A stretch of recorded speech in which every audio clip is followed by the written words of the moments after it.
Okay, so this is going to be just a quick video. In fact, there may be more than one part. This is probably going to be a two-part video, and I'm just going to explain Bloom as the main character, and there are some things that I really do want to clear up. Okay, so I'm going to get right into it. As we know, all protagonists are entitled to their exposure. They get majority exposure because it's their story, despite other characters. So you cannot say they're taking it or hogging it when they own it. That's contradictive, and you cannot have it both ways. Strappy built it in a way for her to figure out her past and where she came from. If you go to nick.com/Winx, there is a section titled About Winx Club. And there's a paragraph, and I'm just going to read a part of that paragraph. It says, something truly magical has happened to Bloom, an ordinary girl who discovers that she's really a fairy with extraordinary powers. Bloom learns to use her magical powers at the finest fairy school in all realms, Alfea College. At Alfea, she meets her new best friends, Stella, Flora, Musa, Techna, and Aisha. Okay, so that's just part of the paragraph. That's not the whole one, but after hearing that, you really should expect that you're going to be seeing a lot of Bloom. Because they talk about that she finds out her powers, and she's even the first name that comes up before anyone else's. Now, that doesn't always mean it'll be about the person, but sometimes it does. Alright, now I'm not going to sit here and say that everybody has read this summary, but there is another way that you could find out. And that's right in the very first episode of Season 1, where there's the scene where she finds out she has magical powers and she doesn't know how she did it. One should expect that she would want to look into it and where it came from. It doesn't stop there. You cannot expect nothing to happen after a moment. I'm sure if that happened to you, a majority of you would want to look into it too. Okay, the other fairies already knew where their powers came from. They already knew who their parents were. They already knew they had powers their whole lives, and Bloom didn't. So she obviously had more on her plate. She had more things to figure out and take care of. And it took time. It took more than one season, and that's not going to be everybody's taste, and that's okay. It's alright if it's not your taste, but just because you don't like it doesn't give you the right to treat it like something it isn't. Alright, it was her story. Now, I'm going to give an example. It's like watching the movie Spider-Man, you know Spider-Man, and expecting it to be about Mary Jane. You can't do that. You know, she gets her parts, but a majority of it goes to Spider-Man because it's his story. Alright, it's an ownership thing. So if you watch Spider-Man and expect not to see him that much over the others, you won't end up enjoying it. Because it's his story and he will get majority exposure. So you can't treat it like something it isn't. Alright, so the ones who complain and say, oh, when will Bloom be over? And she's so annoying. These are the ones who aren't paying attention. Because like I mentioned earlier, you should be expecting a lot of things to happen after the moment she finds out she has powers. Even in Season 1, Episode 13, titled, A Great Secret Revealed. Okay, we know in this episode she finds out her parents adopted her. And at the end of the episode, she talks with the Winx on wanting to find out where her real parents are. So we know from here that she still has a long way to go. Her journey is still at its start, and she didn't end up finding her parents until a Winx Club movie. Alright? So here's an analogy I give to people who complain. This is not to put anybody down, but this is how you guys sound to me. Alright? It's like you're walking up the stairs, and while you're walking up the stairs, you're asking this question. Why aren't I at the top yet? And you're asking that while you're walking. Obviously, you're not going to get to the top until you get to the top. You need to keep walking. Same with Bloom. Same with Bloom. You cannot expect anything different until she finishes her to-do list, per se. Okay? Episode 1, when she finds out she has powers, represents the bottom of the stairs. And a Winx Club movie where she finds her parents represents the top of the stairs. Now, the plot changed in Season 4. The plot has changed in Season 4 because she found her parents in a Winx movie, so it didn't happen in the series. Alright? Again, her adventure did take a few seasons, and that may not be everybody's taste, and that's okay. Because I mentioned, but again, that was her story, and she had many enemies to fight. You know, the Tricks, Veltor, the Ancient Witches, and all that stuff that she had to do, she did not give to herself. It came to her, so it's not fair to take it out on her.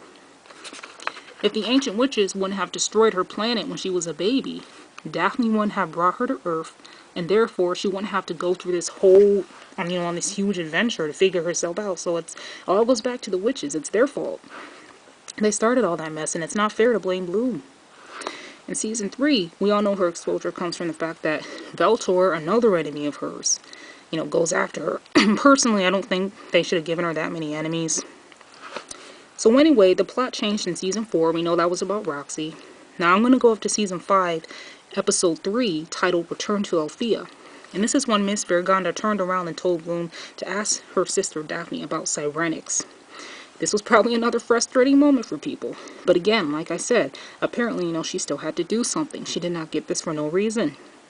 Since Daphne was not saved in the Winx movie like her parents, it had to happen eventually. And I personally wish they could have done it in the movie. But they didn't. So it had to happen eventually, and it happened in season 5. And that's how the writers figured it could be, Daphne through Cyrenix. Alright? So again, guys, you cannot expect anything else until you get to the top of the stairs. And Bloom still had to do one more thing, and that was to save her sister. Alright? If Daphne wasn't imprisoned, Bloom wouldn't have to do this. Alright, Miss Vergonda said Daphne was the last one left with Cyrenix. Now, did Bloom make it that way? No. So why are you blaming her? Exactly. Okay? Again, I wish she could have done it in the Winx movie, but it didn't happen, so it had to happen eventually. Alright? Alright. So the point I'm making is, as long as she still has critical things to do, and I think saving her sister was the last thing, because she already saved her parents, it's not fair for you to pin her on that. Again, she did not give herself this to-do list. It all goes back to the ancient witches. Alright? Besides, most of season 5 took place, a majority of it took place underwater. And that's Aisha's realm, that's not Domino. And the main enemy of season 5 was also from Aisha's realm. So Aisha got some great exposure. And just because Bloom's involved a little bit doesn't mean you should automatically omit Aisha and say, oh, Bloom again. That's ridiculous. Aisha got her exposure, and it does count. I'm not saying we can't see more. Of course we can. But she got, majority of the episodes took place in her realm. Alright? So again, those of you guys who keep asking, oh, why about her? You're the ones who are asking, why aren't I at the top of the stairs yet while you're still walking? Okay? Now, I won't sit here and assume that everyone expected Daphne to be saved. Maybe they thought she'd be a spirit forever. So if you didn't know, I won't blame you for that. But she ended up saving her sister, and that did not happen for no reason. I'm sure if you had a lost sister, you would want to do it too. Alright? Okay, so I'm going to review season 1, episode 13. When she finds out her parents are adopted, she still had a long way to go. And again, the show will not be everybody's taste, but I'm going to get into the subject where people say she gets too much. Now, we all have a different definition of what too much is. But again, all protagonists get majority exposure for their stories. Alright? If majority exposure is your definition of too much, that is forever your problem. No offense, but that's the way it works. So it's ignorant to say that. Now, we all have things that we don't like. But disliking someone when they're entitled to something isn't fair. So if you're going to call Bloom your least favorite, which is your choice, I can't tell you who your favorite or whatever it's going to be, but if it's because of her exposure, that's not fair because she's entitled to it. It's just like me saying, oh, you don't like a Winx character that I like, so I'm not going to add you to my friends list. And you'll be like, really? Are you serious? Like, I can like whoever I want. Same thing with Bloom. Okay? If you expect people to respect your decisions, you need to respect others' decisions. So you don't have to agree with the way the show is constructed. You can have your taste, but complaining about Bloom is not respecting Straffy's decision. You're complaining about it.